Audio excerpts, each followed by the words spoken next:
আমি সুপ্রভাত ভাই, আমি বলছি। তো আমার নাকের একটা সমস্যা ছিল, যেটা হচ্ছে মানে এই সরি কানের একটা সমস্যা ছিল, যেটা হচ্ছে মানে কানের ভিতরে মানে একটা আওয়াজ হতো। আর তার সাথে সাথে বাইরের যে কোনো সাউন্ড মানে বিগ সাউন্ড আর কি, সেটা কানে খুব লাগতো। তো প্রথমে আমি আমাদের কাছাকাছি ওখানে ডক্টরবাবুকে দেখিয়েছিলাম। তো দেখে মানে লাউড সাউন্ডে কি অসুবিধা হতো? লাউড সাউন্ডটা লাগলে মানে খুব লাউড সাউন্ড লাগলে কানের মধ্যে একটা চিচ্চির চিচ্চির করে আওয়াজ হতো। মানে আচ্ছা। ভীষণ একটা মানে তখন মানে বিরক্তি ধরে যেত এবং ভীষণ একটা লাগতো কানে লাউড সাউন্ড হলে। আচ্ছা, আর যখন ঘুমাতে যেতেন? আর যখন ঘুমাতাম তখন রাত্রে দিনে মানে দিবাই খুব মোটামুটি ঠিক ছিল, কিন্তু রাত্রে হলে একটু পটপট পটপট করে এরকম একটা আওয়াজ হতো অনেকক্ষণ অবধি, যতক্ষণ অবধি না ঘুমাতাম মানে ঘুম আসতো ততক্ষণ অবধি ওই আওয়াজটা হতেই থাকতো। এই দুটো সমস্যা ছিল। না, এই শব্দ কানের মধ্যে কতটা আপনাকে ডিস্টার্ব করতো? ডিস্টার্ব করতে বলতে মানে রাত্রে তো প্রচণ্ড ডিস্টার্ব করতো, যতক্ষণ অবধি না আর কি ঘুমাবো, মানে অনেকক্ষণ প্রায় ধরো 11টার দিকে শুয়ে পড়লাম, তো 12টা 1টা তারও বেশি কখনো কখনো হয়ে যেত, মানে খুবভাবে অনেক ডিস্টার্ব খানের মধ্যে অটোমেটিক এরকম পটপট পটপট করে আওয়াজ হতো, ঘুমাতেই পারতাম না। এইটা তো সমস্যা ছিল খুব সবথেকে বেশি।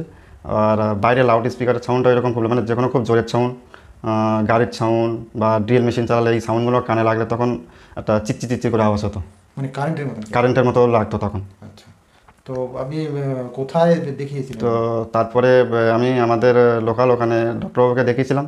তো ডক্টরবাবু দেখে ওষুধ দিয়েছে আর একটা রিপোর্ট করতে বলেছিল, রিপোর্ট করে এসে দিলাম, দেখে বললো যে তোমার কানের নার্ভটা আর কি খারাপ হতে যাচ্ছে, মানে খারাপ হয়ে যাচ্ছে আর কি।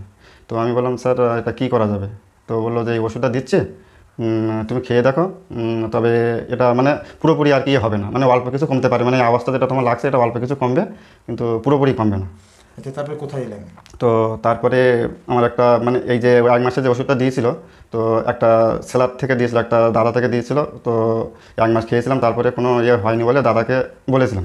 তো দাদা বললো যে দেখো সাধারণত এইগুলো এইরকমই হয়, তবে তোমাকে আমি একটা ডাক্তারবাবুর নম্বর দিচ্ছি, ডক্টর বিমল কুমার মণ্ডল, আর এন ডি সেন্টার, আর RDN সেন্টার। তুমি ওইখানে গিয়ে কথা বলে নাও। তারপরে এখন আপনার কি কেমন আছেন আজকে? তো তারপরে আমি প্রথমে তো চিকিৎসা হয়েছি, হতে একটু আস্তে মানে মানে কখনো লাগতো কখনো মানে অবস্থা লাগতো লাগতো না, এরকম হচ্ছিল, হতে হতে প্রায় এখন আপাতত সাউন্ড একদম লাগছেই না বললেই চলে, মানে একদম বুঝতেই পারছি না। এখন মোটামুটি অনেকটা মানে সুস্থ আছে। প্রথম দিকে আপনার এই সাউন্ডগুলো হুম। যেটা প্রবলেম হচ্ছিল ভীষণভাবে, হুম। চরচর আওয়াজ হতো, পটপট আওয়াজ হতো, সেগুলো বাড়তো বা কমতো এরকম হ্যাঁ হচ্ছিল। হ্যাঁ, মাঝে মাঝে হতে মানে হতে হতে হতে এখন। আমরা যে থেরাপি করি আর কি, পিআরপি থেরাপি যেটা যেটা কথা হ্যাঁ। বলছে, সেটা করাতে ও বাড়া কমা হতে হতে আস্তে আস্তে সেটা কমতে থাকে, হুম। কমে এখন যে অবস্থায় ওর এসছে মোটামুটি শেষ হওয়ার পথে। হুম। মানে 90%-এর উপরে বললেও চলে 95 আপাতত। কি হ্যাঁ। 96% হয়ে গেছে, কি হয়ে ফাইভ গেছে। পার্সেন্টের মতো ও কখনো বুঝতে পারছে, কখনো বুঝতে পারছে না। এবং তাই তো। হ্যাঁ, এখন বুঝতেই পারছি না হ্যাঁ, বললেও চলে, মানে রিসেন্টলি এই সপ্তাহ থেকে বুঝতেই পারছি না আর হ্যাঁ, কি। এই সপ্তাহে ও বুঝতেই পারছে না, এরকম একটা পর্যায়ে চলে গেছে। তো এই পিআরপি থেরাপিটা এমনই, যেটা আমাদের সেলগুলোকে, যে আউটার হেয়ার সেল যেটা দিয়ে আমরা শুনি, সেটাকে এমন দৃষ্টিবিষ্ট অবস্থায় নিয়ে যাবে। প্রত্যেকটা সেলকে 100 মানে 1200 করে সেল থাকে এক একটা কানে। অতএব যেমনি শোনার দিকে কোনো প্রবলেম হবে না, আর সাউন্ডের কোনো ব্যাপার থাকবে না। ঠিক আছে? আচ্ছা। এটা নিয়ে তুমি কনফিডেন্স থাকতে পারো, কোনো অসুবিধা কিছু হবে না। আমরা তোমাকে শেষ মানে পুরোপুরি কানটাকে আচ্ছা, ওটাই। হেলদি করার জন্য যা করা হবে সেটাতে হবেই, এরকম একটা ব্যাপার। এটা খুব মডার্ন, মোস্ট মডার্ন থেরাপি। এটা নিয়ে যে কোনো ডাউট বা চিন্তার কোনো কারণ নেই। স্যার ওটাই তো খুব চিন্তায় ছিলাম, কিন্তু এখন তো অ্যাকচুয়ালি মানে টোটালি বেটার লাগছে।